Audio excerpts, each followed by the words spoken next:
Tayo sa po ay magdadasal ng sali bago ihatid sa pinagtungan. Pagka isa po sa mga gawain ng isang lady, hindi na po pagbibigay na hindi sa walang hari, sila po ay citizen. Pagkakalakas.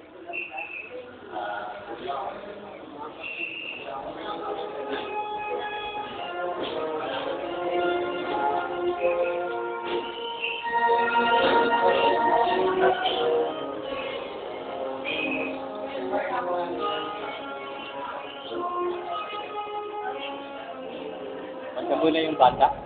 Ha? Okay. Naalala ko po, 8 years ago po, namatay yung aking mother. Ako ang kaibigan na asikaso nung nakamura ng mami sa Pilang, sa Quezon City. Hanggang sa, naalala ko sa libingan, nandun po siya.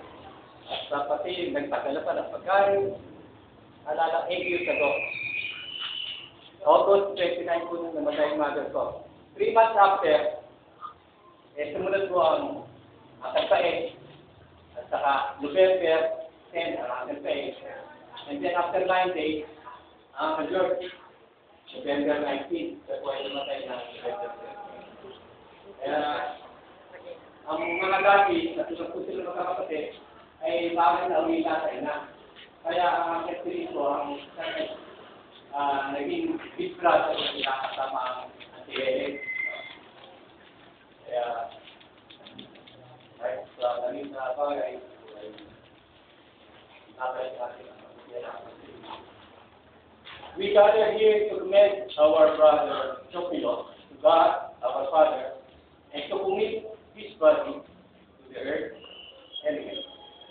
In the spirit of faith, the resurrection of Jesus Christ from the dead, let us raise our voice over our prayers for Chopilo. From the scripture, Matthew 25, verse 34, come you who are blessed by my Father, says the Lord, inherit the kingdom prepared for you from the foundation of the world.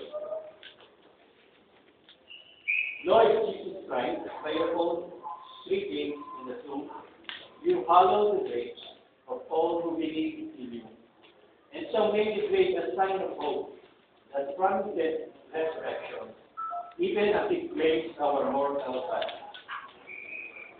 Grant that our brother may sleep here in peace,